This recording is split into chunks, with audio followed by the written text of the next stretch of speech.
Hi, I'm Andi McKenzie, the Works on Paper curator at the Carlos Museum, and welcome to Works on Paper Wednesday. It has been a difficult few weeks to figure out what art to talk about and how to talk about it, and in so many ways what I can say. But today, I'd like to look at 3 photographs by the American photographer Danny Lyon. He's best known for his work with the civil rights movement in the South. And this is in a series that is very simply titled The Movement. When Danny Lyon was a student in Chicago in his early 20s, he hitchhiked to Cairo, Illinois, to photograph and participate in a civil rights demonstration being held there. But it was there that he would meet future Congressman John Lewis, who was serving as field secretary for an incredibly important organization called the SNCC.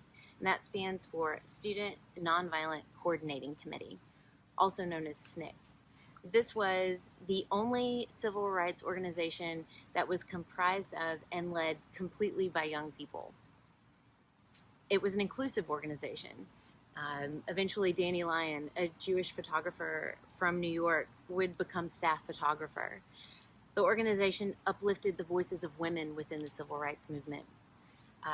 Their peaceful protests and sit-ins at delis and lunch counters and movie theaters and the freedom rides that they organized across the South and across the country really provided a sense of immediacy and efficacy to the civil rights movement and stood a bit in contrast to the demonstrations that were led by the Southern Christian Leadership Conference and Dr. King. The photographs that we'll see today, the first shows a sit-in at the Tuttle House, a whites-only restaurant in Atlanta. The second shows the arrest of a young man named Taylor Washington, who was a very active member of the SNCC, a young high school student who was arrested numerous times. The photograph is a brutal one to look at, but an important one to look at. And as Danny Lyon has said throughout his career and still to this day, that photojournalism plays such an important role in the struggle for social justice, the struggle for equality, and has for decades. And his photographs of SNCC challenging the notion of segregation in the South are some of the most powerful photos in the series. Let's have a look. Danny Lyon took this photograph in 1963 at the Tuttle House, a whites-only restaurant in Atlanta, and it shows a nonviolent sit-in. And you can see several prominent members of SNCC, including Judy Richardson facing towards the camera, Congressman John Lewis directly behind her in conversation, as well as Taylor Washington, a young high school student who was very involved in these demonstrations and whose image we'll see after this one. I'd like to use the words of Judy Richardson to describe these sit-ins, as well as just the pulse of SNCC in general. And this is from a 2016 article. She says, "It was a hub of activism filled with brilliant Black people who knew how the world worked. I learned more there than I ever would have at college. It was an inclusive organization. They valued everybody and made group decisions. I was never made to feel stupid, even though I was 18 and pretty naive. I learned the importance of checking your facts and developed a strong sense of self. And I realized that if you do nothing, nothing changes." We staged regular sit-ins like this one, photographed by the great Danny Lyon, in all-white restaurants like this Tuttle House. They followed a similar pattern. The staff got angry and refused to serve you. The police arrived and asked you to leave. We refused and went limp as we were taken to the county jail. I would be detained for 5 or 6 days, but I had it easy. I was never beaten. Today, young Black men are still arrested for no reason, but thanks to social media, people can film arrests and hold the police to account. And again, these were Judy Richardson's words from 2016.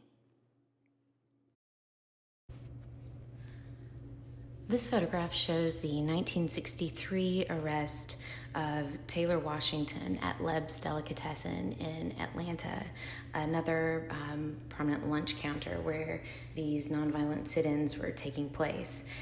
Taylor Washington, 17, honor roll high school student, he was incredibly involved with SNCC, a frequent participant in the sit-ins and demonstrations, and he was arrested 8 times, this being his 8th arrest, over the course of his involvement there.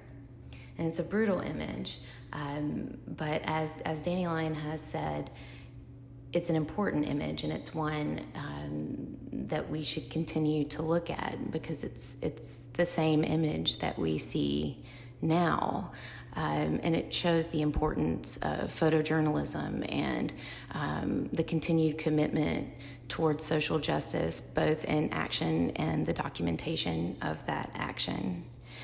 This photograph was used as the cover of Danny Lyon's The Movement, which documented, it was a photographic book that documented the civil rights movement in the South, and interestingly was also used as propaganda in the former USSR, and it appeared in Pravda with the caption, "Police Brutality USA."